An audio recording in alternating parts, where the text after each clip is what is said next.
later on in the day to have them upset Fnatic and try to get back in that tiebreaker scenario. We are on to pick some bans. It's Chaos Light Gamers on the blue side, Fnatic on the red, and Syndra and Rakan removed by KLG, Sejuani and Jarvan by Fnatic. I actually really like the Rakan ban being picked up by most teams on blue side, because when you pick the Xayah first pick, the enemy team will take the Rakan in their first rotation, and then they'll have something like Tristana and Rakan. Whereas if you were forced to pick the Rakan first early, they'll be able to take the Xayah away and have that strong AD carry for themselves. And now you just leave flexibility up instead of that all-around great kind of AD carry or support that can actually abuse Ardent Sensor. Fix is going to get the Xayah locked in first here for Chaos. And what we tend to see is then, Tristana perhaps left until the second rotation of this first set of picks and bans. The Rek'Sai locked in early for Boxer as well. More of an aggressive jungler, something that we saw a little bit of him doing yesterday. Jez is going for the Janna, does give us that Ardent Sensor early on, Zyrene, and Jez is very happy about the fact he can just stand in lane and press E. Yeah, he looked pretty pumped up there that, nope. He got that Janna and he's ready to go, but this will allow them to pick the Tristana later, leave it for even further down, because I feel like for Reckless, he just plays so many things at a high level. We saw him play the Varus when he got banned out, and it didn't matter. So this guy is just comfortable on so many different champions, and the diversity that he's brought to the table is something that he's always had in his back pocket, but he's always had favorites in terms of champions or the trifecta that he would like to pull out. I have to see if they do decide to get the Tristana early on here. It's a Lulu and a Gragas for Chaos Light Gamer. This is the trend we tended to see across lanes. You get your AD carry, jungler, and support before that second ban phase, and then you look towards your mid laner and your top laner to round it out. Yeah, sometimes people, I believe, will pick their mid laner early on and then allow the counter pick on the red side right before the bans. It's something we started seeing in North America very frequently, was red side would pick their AD carry or their support early on, and then they would go ahead and just leave some other things up and pick their mid laner as that third pick. Fnatic taking a bit of time over this next ban. They are going to remove Talia from the pool, something Plugo plays incredibly well alongside the Orianna, of course. And now Chaos Light Gamers respecting Cap, saying we don't want to have to deal with your Aurelion Soul. Yeah, it's actually been banned against him previously as well, making sure that he's not able to pick up that champion and, throw the kind of the spanner in the works. It was banned against him by Hong Kong Attitude in that match that went the distance. We'll see what the response is here, because a lot of mid laners being banned out. That pool is getting a little bit thinner, but it's always a very large pool. Kassadin, Corki, Cassiopeia, Orianna, there's just so many. Ryze as well is something we've already seen Cap play this tournament, so there are so many different options for him. Fnatic removing Cho'Gath from Chaos Light Gamers, something Mantaraya is incredibly good at playing, and a top laner that is just relatively safe in lane, but can have such impacts as you get later on into the game. Nice call on the Ryze there, being banned away. It's just something that a lot of teams don't have the time on just yet, or the time against. It's something that you would have had kind of predictively jump up. It was jumping up a bit in solo queue, but whether or not it was going to be a high competitive pick had yet to be seen until just a few days ago. And there's the Orianna, and with Cassiopeia being nerfed, she's even got a harder matchup against the Orianna. LeBlanc jumps to mind as something you could potentially play here. With the Syndra banned away, the Ryze and the Talia. Corki would be a neutral matchup, and then you'd have double AD carry with Ardent Sensor. And that's the thing, you've got all of these different ideas for compositions that run through your head at this point. I'm sure Chaos Light Gamers will have come in with a plan. At the moment, it is looking a little bit like a protect the AD carry comp, with perhaps something else on top, but instead they go for the Galio, a little bit less damage than I like to see from a comp. This is a very low damage composition. This is going to rely a lot on Fix. We talked about how he got fed on the Kog'Maw, but then he wasn't able to deliver. Now they're going all in on that. Previously, Chaos Latin Gamers earlier today played a Jarvan and Galio composition. Now it's the Shen plus the Galio. Little more protection, but it's not a Kog'Maw. It's a Xayah. A little bit more based around that mid-game power spike. Having a lane phase that does have good wave clear in it and could potentially bully. So I'm watching this bottom lane here, which is very strange, because Chaos Latin Gamers, this is Fix and Slow going up against Reckless and Jez's. This is a risk that you are obviously willing to take as Chaos Latin Gamers, but it's a gamble. But this is the point of the competition where you have to take gambles. If you want to beat Fnatic, if you want to secure perhaps that second spot in the group, you really have to take these risky plays, and you can see Reckless and Jezzy do have a relatively safe lane into this Xayah and Lulu as well. Yeah, and right now you can see Reckless, he had the barrier and then it was the heal for Jezzy, so just trying to have a neutral lane, and that's why I think this is so strange. Normally, we saw Caps yesterday drop the ball against Null, completely destroyed, solo killed twice in that game, had his turrets absolutely slaughtered straight down the mid lane, and it was an opening for Young Generation. Chaos Latin gamers say, we're not going to do that. We don't think we can go through Caps. Maybe he learned his lesson. They're actually not trying to punch Fnatic where they're historically weak. They're trying to punch them right in the strong spot. Sometimes you have to go for your opponent's strengths, use their strengths against them, Zyrene, use their weight against them, use their, perhaps, confidence against them as well in that bottom lane. But do want to see how these junglers move early on, because Tearwolf is known especially as an aggressive early jungler. Broxah known to be much more passive, and we saw a little bit more from him yesterday in terms of early game pressure. And that's kind of the name of the tournament for Fnatic. What are Caps and Broxah going to look like, especially if they move on to the group stage? We'll have to see how they look at the moment, because Fnatic have not secured that first seed yet. They have 2 more games today, one against KLG right now and one against Young Generation later on, and they will be looking to continue this trend of Tier 1, Seed 1 teams winning. We've only seen one upset for a Tier 1 team, that was Hong Kong Attitude versus Fenerbahce.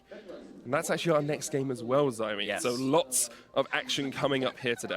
The group's not decided until the very end right here, because it could be the Chaos Latin Gamers versus Young Generation rematch, with both them being at 1 win and 3 losses, right? And then having a tiebreaker. There may be multiple tiebreakers that happen here. The Hong Kong Attitude, Fenerbahce one, that's one that could end up having another game as well. And more League of Legends is better. Yes. I think we can all agree on that. I've managed to switch my sleep schedule around, so I'm ready to go the whole hog, the full distance. You just hit me with the schedule. I love it.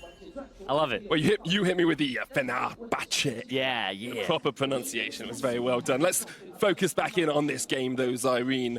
KLG do not have that much damage in their top or in their mid lane. They're looking towards bot. So what does Tearwolf do to facilitate that for them? So he's going to have to track where Broxah is as this early aggressive jungler on the Rec side, but not get too close, because this bottom lane from Fnatic, I feel like what you can do as KLG is you can either be very aggressive with this Lulu that has Ignite and try to push up and be, just a very offensive force here, but I don't feel like you're going to get much from Fnatic. The Janna lane is something that, as a jungler, you never really want to go towards.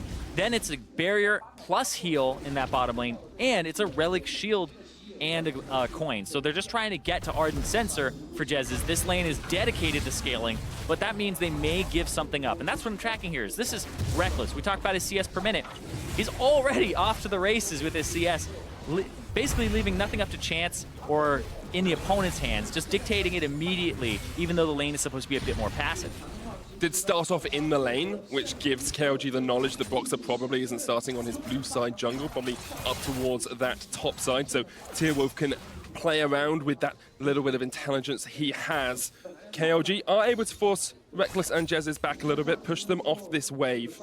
And on the rest of the map, we're seeing a slight advantage for Mantarraya in that top lane over Soaz. I'm only going to do that once, I promise. Really? Not going to do it every single time. Okay. Well, see him up about 8 CS in the top lane. I almost did it. I thought about it. No Mantarraya from me.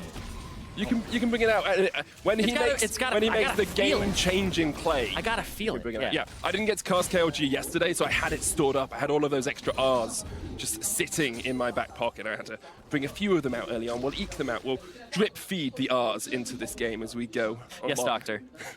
Thank you, Nurse Zyrene.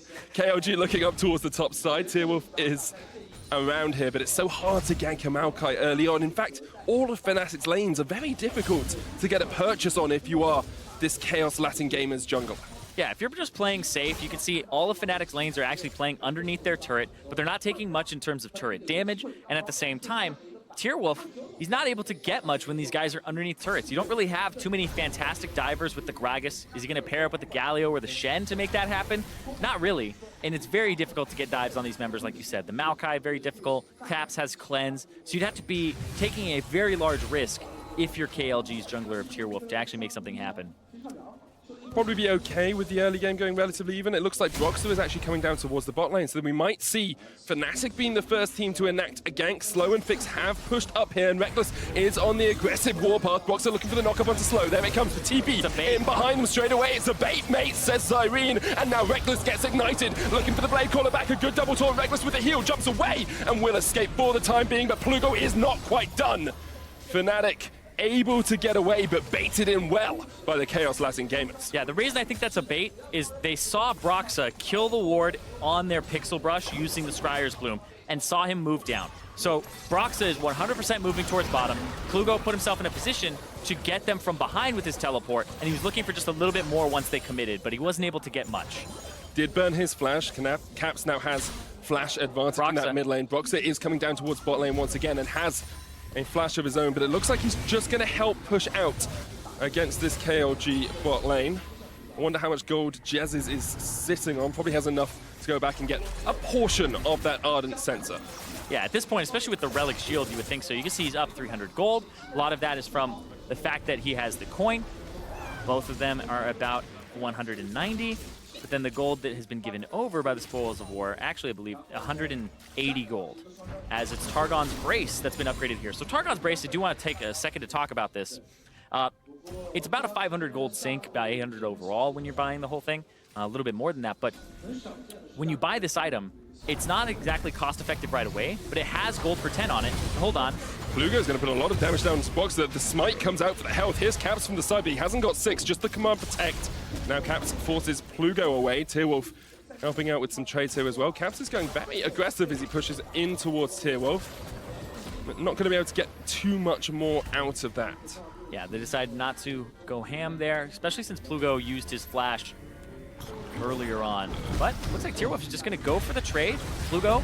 Tearwolf looking for the trade as well. Stand United comes in. It's a bait once again as Mantaraya joins the fray. Flash torn in. Cap still not 6. Broxer no flash of his own. Mantaraya and Plugo are looking for the chase, but cannot quite get on towards that Rek'Sai. So I was trying to see what was going on there. Mantaraya was 5 in the top lane, barely hit 6 there, and then he goes in. So that's what they were waiting for, and that's why Tearwolf felt confident to stick around in that bush.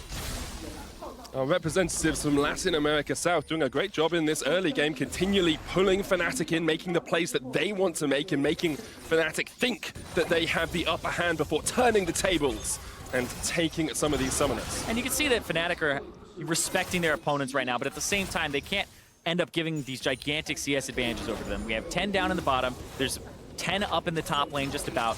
And now we're looking at Tearwolf being able to bully Broxer a bit with a level advantage. So if you give them a lot with this composition, that's exactly what they need. They need Fix to have an advantage. They need to get their tanks to a point where they can dive, because this composition, when it hits mid-game, you need to keep diving. That's how you push the pace with this low damage comp, is when you hit those tanky spikes, just get under the turret, keep going, hit their low mobility carries, like the Orianna most likely than not, and try to just blow people up and use that, kind of flex muscles with the items you have. And it's interesting because we do see an advantage for KLG in terms of CS, but Fnatic actually have the gold lead here, about 500 ahead. A lot of that is going to come from the bottom lane as well. It's like Jez is about 400 gold ahead of his counterpart at the moment, 300 or so. And that's just such an advantage you can get out of these passive lanes. With the Targons, with the Nomad's Medallion as well, you gain a lot of gold without the other team sometimes realizing it. Yeah, so it's actually been about 300 gold that's been generated from the Targon's Brace, so just a kill pretty much gone over to Jez's from having this Relic Shield purchased by Reckless. And I want to talk about the Targons a little bit, because even though it is something that you sink gold into as the AD carry, and a lot of people would be like, well, you're not getting BF sword items, you're not pushing towards those. This is actually fantastic because it gives you gold per 10, and then the stats on it actually are not bad at all. It's got 175 health. And remember, when you complete this quest, you get a shield that's based on your level that refreshes. When you hit level 9, that shield plus the HP on the item is worth 1,200 gold, and you spent 800 on it. The item essentially becomes 150% cost effective with that shield. And remember, AD carries like Tristana, you do want to have some type of survivability. With the shield is definitely something that you would really want early on, instead of having like a BF sword in your inventory when you hit the mid game. The last time these two teams met, the game ended in the mid-game, about 24 minutes or so. KLG will be hoping that's how it goes this time, because they have the mid-game power spike with this Xayah over the Tristano and Oriana that take a little bit more time to scale up. But our European representatives from Fnatic are looking okay at the moment. They'll be pretty happy with how this game's gone. Oh, from Mantarraya onto Soaz. There is the twisted advance. Soaz has the flash into the Nature's Grasp, and Mantarraya turns away. There's the root amongst the minions. Soaz not quite able to take a full trade on the tree. Remember, Mantarraya used his flash for the taunt flash to try and get Broxa earlier, so he doesn't have it there. Ah, nice W there from Plugo to actually absorb some damage and not die. Damage reduction from the shield of Durand is very good. We're just rolling all our R's now? Yeah. Okay, see, here's the thing. I have something called a roticism, so I struggle to pronounce R's in the best of time, and rolling them helps with that, which is why I love the name Mantarraya in that top lane. And he's doing a pretty good job thus far. Now picked up his Tiamat, looking perhaps towards the Titanic Hydra, as he's got a Ruby Crystal and a longsword for himself as well. Soaz has answered that. He said, I'm going to get Barmy Cinder, and I'm going to get a Bramble Vest. Yeah, when you're up against this composition that has Fix as the primary source of damage, I feel like what you do here is you go for mostly armor, and you can maybe buy, I would say, an adaptive helm, because you're going to most of Galio's damage is the ticks over time from his Q, and then also the Shen pass through of Q hitting multiple times. So in terms of magic damage, it would be that. Maybe you get a single one, just kind of rely on Gargoyle Stoneplate or Spirit Visage, but I would say Adaptive Helm may be the best one in this situation if you feel like you're going to take much damage from those other guys. I want to take a step back for a moment here, Zyrene, as well. It's a relatively slowish early game. We're 10 minutes in, not too much has happened. We've seen Summoner spells traded, but I really want to look at Chaos Latin gamers and their position in the tournament. Currently sitting at 1 and 2, beating Young Generation yesterday and then losing them to them today. And we're starting to see these aggressive plays that KLG are known for, as Tearwolf flashes in onto Soaz. Twisted Advance trying to keep himself alive. There's the Bramble Smash as well, knocking them back. Mantarraya and Tearwolf will not go for the engage. Wow, so they end up getting out of there, and that was actually Tearwolf's flash to try and get him. And Soaz did a fantastic job there because he used the Twisted Advance as the ultimate, the explosive cast from Tearwolf was coming out, and so he actually avoids it with the untargetability there, so he doesn't fly completely back. That's actually really strong stuff. I didn't see that originally. That's Soaz showing that he's mastered a champion that he doesn't enjoy playing too much. He's been known to call Maokai a dog champion before because he really doesn't enjoy it, but still doing what he needs to do for this team, doing what he needs to do for Fnatic to win. And Broxa is looking up towards this top side, trying to get the first kill on the board. Nature's Grasp comes out, and they're looking for the dive onto Mantarraya. Plugo's on his way up as well, and I think that will dissuade Fnatic from going any further. Yeah, the ultimate would actually throw a big wrench in plans there. Now Plugo walking past, throwing down Q on the wave. Oh. The crowd said it for me. Yeah, I don't think we need to say anything more about that. Caps. TP onto 2. Brox is just showing himself top. I think he was trying to get him to cancel the TP maybe, but Mantarraya just comes back.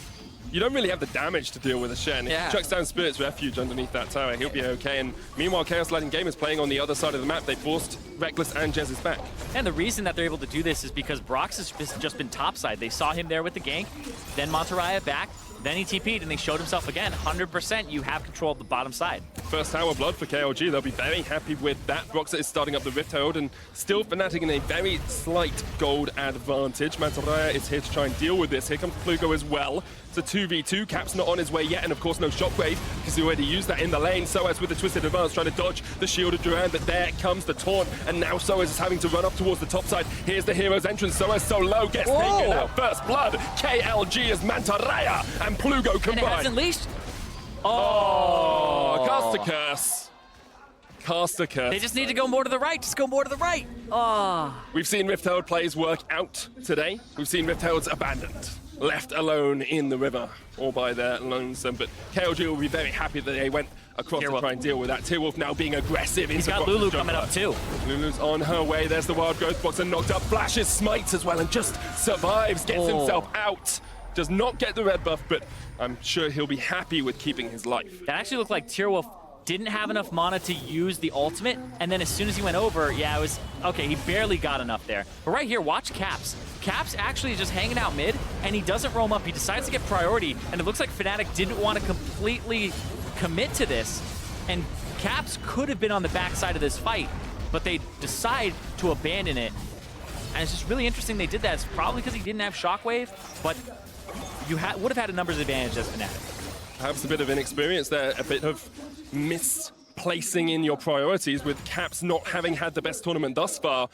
He's just saying, well, I need to get ahead in lane. I need to be able to get the pressure in. And KLG are showing that if you work as a team, you can get these advantages. First blood, first tower, and forcing Fnatic back.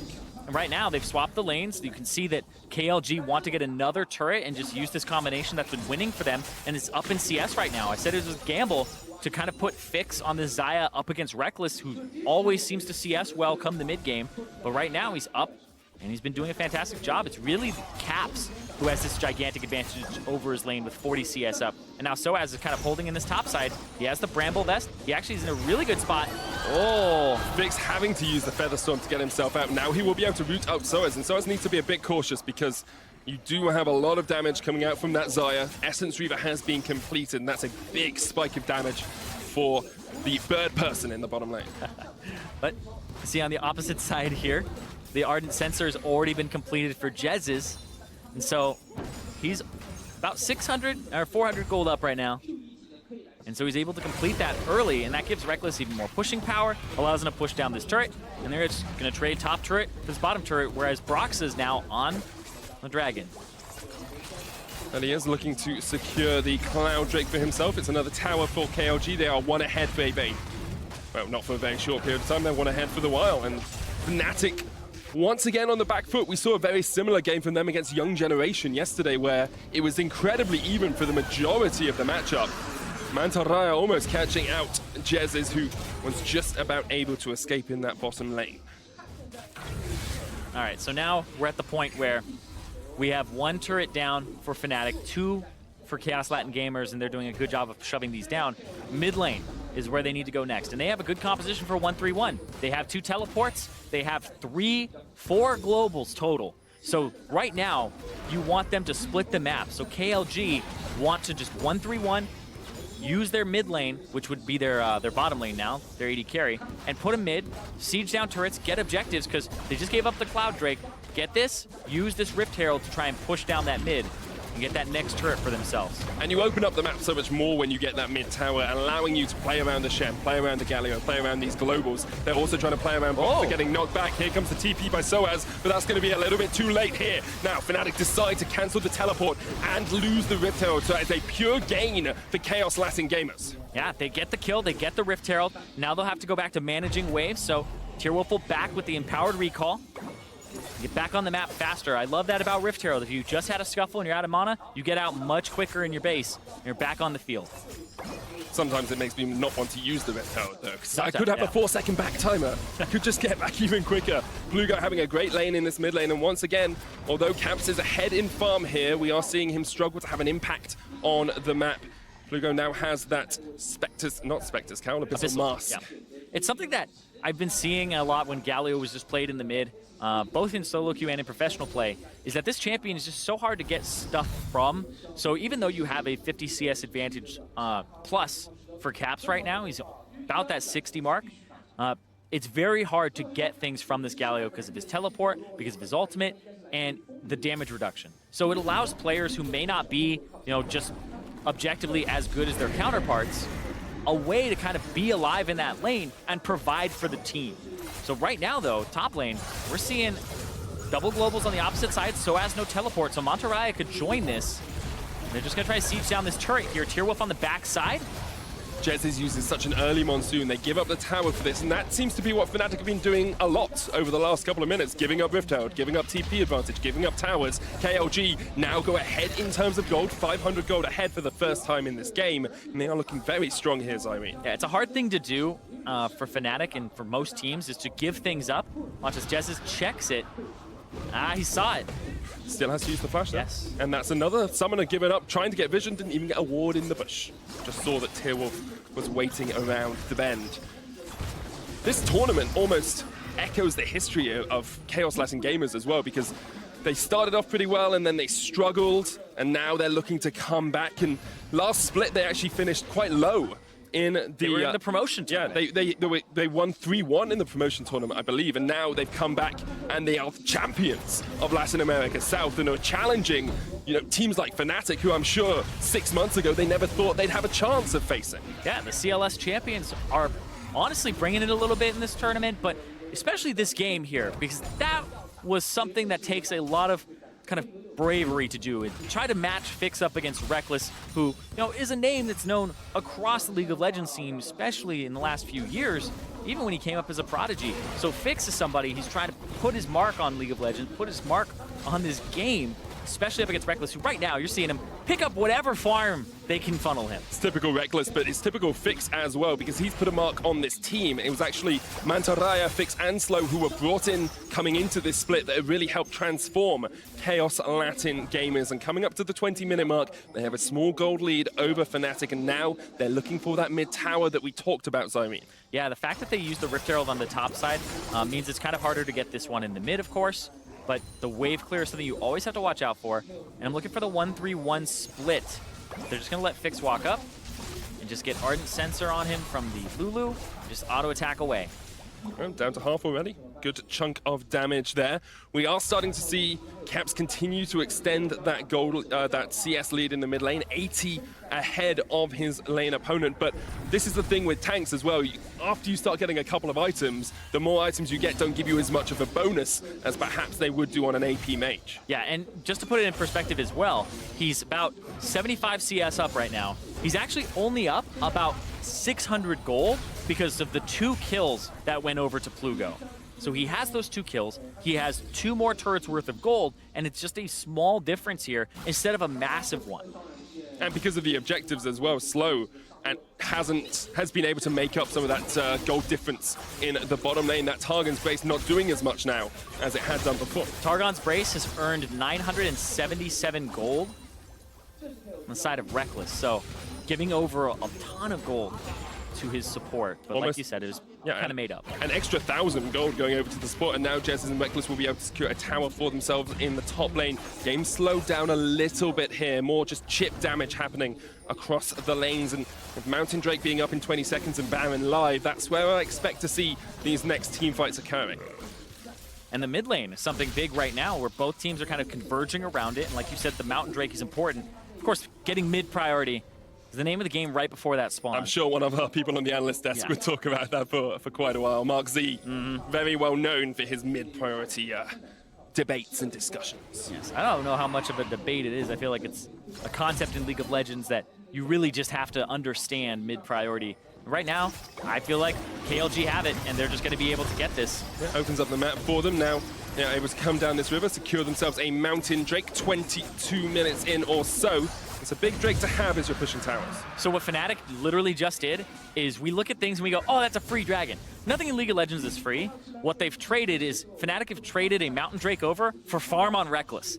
He pushed out the top wave, he got to sit there. Normally you would be like 80 carry, come down to the dragon, and then you have to have the 80 carry and mid laner split farm as you have like the Maokai top to get that. And they're just saying there's more important things in this game, and it's getting Reckless farm to hit that mid late game. So you're seeing it in action where Reckless split pushing is a very active choice for them to funnel it because they value that very highly. And both he and Caps are averaging well over 10 CS a minute. So they are getting that farm, they are getting that gold on towards them. Caps has finished the Andres Torment. T-Wolves gets jumped on here by Reckless, looking another for reset. the recharge, but here comes the Galio, and perhaps Reckless has been baited in. Knocked back, Mantaraya there as well. The Taunt drops up, Fnatic at 5 members, and now Reckless is still alive. Already we're going to see the KLG members falling lower and lower. The Shockwave double flash. Here comes the Featherstorm from Fix, but already Soas has been able to kill T-Wolves. Slow dead as well. KLG had no damage, and Fnatic had the members to back up Reckless. Like we said, super low damage composition. Plugo, Monteraya, Tierwolf, they have the tanks there. Slow gets there. Fix is the last one to show up to the party, and he's the most important person. He was the birthday boy. He was the birthday boy, but he wasn't able to make the plays that he needed to do, and KLG gave a few presents over to Fnatic, but at the moment they're trying to be the party upsetters. There's the Baron falling, Fix dead as well, and now KLG have to run for the hills. Plugo caught out the explosive charge, doing a lot of work. He's going to get taken down eventually by Fnatic, and Fnatic will get 5 kills and secure themselves the Baron. And Cap's gonna get shielded. Mantaraya not quite able to make the big play he wanted to there. He goes down as well. 5-2 in favor of Fnatic, 2 towers to 3, but Fnatic now in a dominant position with this Baron buff. And man, Fnatic immediately are able to just push, use this advantage, and this is just huge for them. The fact that they found that fight, Reckless jumped forward off of a reset from a stacked up explosive charge, even though it looked like he was about to get completely comboed by KLG, the damage wasn't there like we said, and now Reckless gets to kind of take over this game with his CS advantage. And Caps, we said he didn't have a great game before, and when he played against Young Generation, this one is much better for him. CS advantage, almost flame horizoning, and he was crucial in that team fight. Great team fight from Fnatic. We'll look at it once again as Tearwolf gets caught out to start it off. And those are those 4 autos that Reckless needs on the explosive charge to get a reset on his jump. He flashes away, gets taunted after a single taunt. Now he's half HP, but the Janna heal comes through, and Fix is still walking up, and Soaz was doing a great job of zoning. Fix finally gets in there, but then he contributes an ultimate and has to back up. So the one big physical damage dealer on the side of KLG was late to the party. And that's all it takes when you've only got one massive damage dealer. That person has to be with the fight the entire time. Now watch us how quickly he gets blown up here by Caps with no ultimate, because Caps is level 15. He is such a high level right now that is a QW and then a Q, and that kills the man.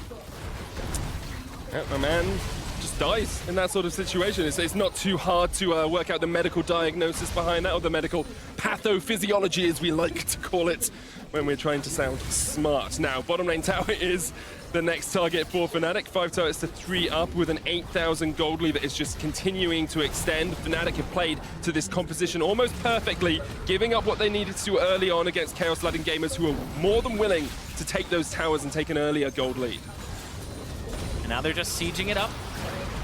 Feel like they can just shield Reckless, have him walk up, put shots into the turret. He's not afraid because he knows he can buffer the rocket jump. Shockwave onto Tearwolf as well, just to force him back. Broxer, you lot. can think you could sense it. Almost. Like, do I Void Rush? Do I Void Rush? Not quite, but Soaz is going to jump into the back line here. Comes the Hero's entrance, the knock up onto Mantaraya, but the root actually cancels the Galio coming into that fight. Redemption for Fnatic as they try and take down KLG in the base. 26 minutes in. Fnatic are not done with this fight yet, but perhaps Reckless is done as he gets knocked in. The Stand United comes out to keep Fix alive, and KLG are now the ones on the back foot as Fnatic continue to pound down, to continue to step forth and say, KLG will take you on in your base. Caps splashes in, Fix goes down, and there's the double knock-up onto Mantaraya as well. He is going to go down to Pound Town as Fnatic continue to clean up kill after kill after kill in the base of KLG.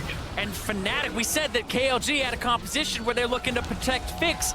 The Orianna and the Janna able to get Reckless every time he jumps in, and they make quick work of KLG. Fnatic are going to secure the top spot in their group. Group C belongs to FNC 3-0. And that's exactly what you want to see from that Pool 1 seed. That was a game that's reminiscent of the dominance that we've been seeing from some of those teams. 26 minutes and 51 seconds. It took them some time. It took them some time to really come online, but what I love about it is the fact that they were willing to wait it out. They were willing to give up towers when they needed to, and they knew if they could get that one pick, that's when the game would turn in their favor. Yeah, and Caps did a fantastic job of biding his time and just CSing. He knew that the CS advantage was going to be enough. His level advantage manifested itself at the Baron, and then just giving these shields over to Reckless when he jumped in, saving him with all that extra AP. There just wasn't enough damage on the KLG side, and Fnatic knew that that was kind of just going to show itself if you let the game get to that mid-game point without dropping anything. If you let Fix get fed, it's a completely different game. But because he wasn't, and because he didn't get his feet off the ground, they were able to just stall it out, make sure nothing happened in the early game, which was what they were trying to do, is just play under turret, and then hit that mid-late game.